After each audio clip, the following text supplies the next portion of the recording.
Hello, this is Gordon Robertson, the president of the Christian Broadcasting Network.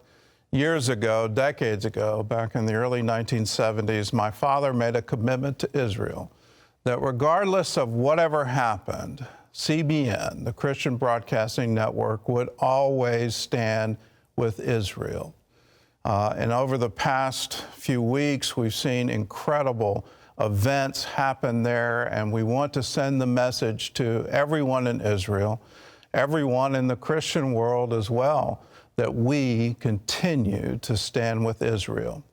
We stood with you on the rioting on the Temple Mount, and we filed a news report showing that they had stockpiled, the Palestinians had stockpiled rocks and fireworks in that mosque, the Al-Aqsa Mosque, and we're using that religious site as a place to incite violence against Israelis.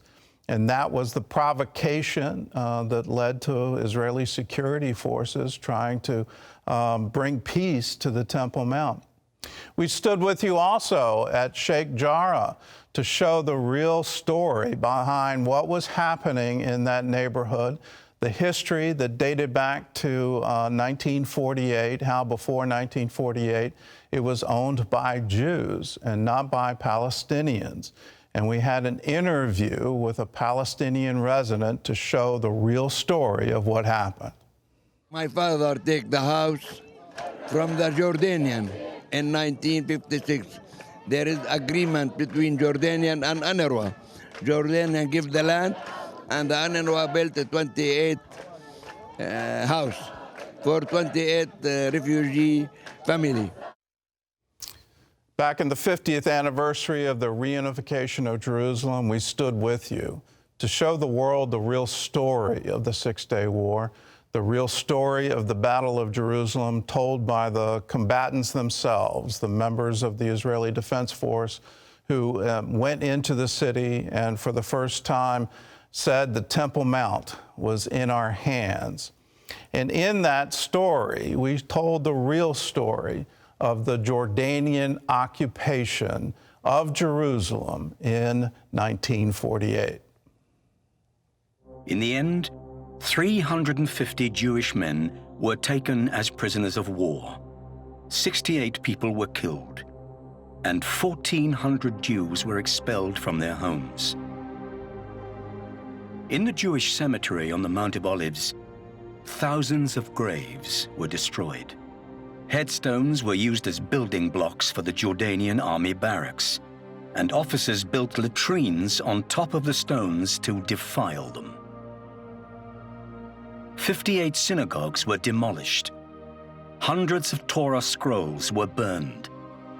And for the first time in 1,300 years, Jews were denied access to their remaining holy places, including the Western Wall. After the battle, Colonel Eltel reported to his superiors that the Jews had been defeated. Only 4 days after our entry into Jerusalem, the Jewish quarter had become their graveyard. Death and destruction reigned over it. As the dawn of Friday, May 28, 1948, was about to break, the Jewish quarter emerged convulsed in a black cloud of death and agony. For the first time in 1,000 years, not a single Jew remains in the Jewish quarter. Not a single building remains intact. This makes the Jews' return here impossible. And we know that with God, all things are possible.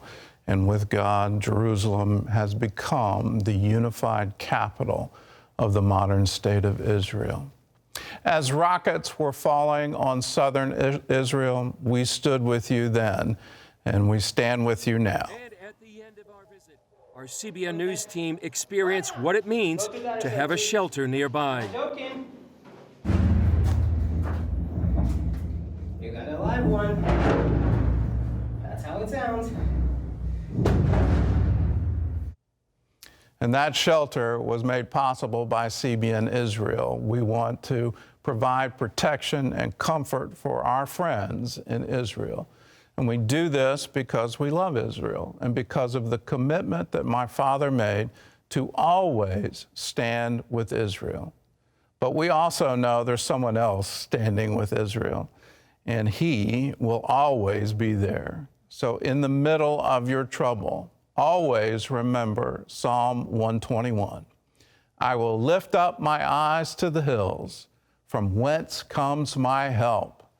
My help comes from the Lord, who made heaven and earth. He will not allow your foot to be moved. He who keeps you will not slumber. Behold, he who keeps Israel shall neither slumber nor sleep. And today, remember those words. Israel is a miracle. For a nation to be born in a day in 1948, for the exiles to come home again, for the desert to bloom, for all these wonderful things that have happened, we must praise God because He has been the one to stand by Israel. He watches over His word to perform it. May God continue to bless Israel, and may we all pray for the peace of Jerusalem. God bless you.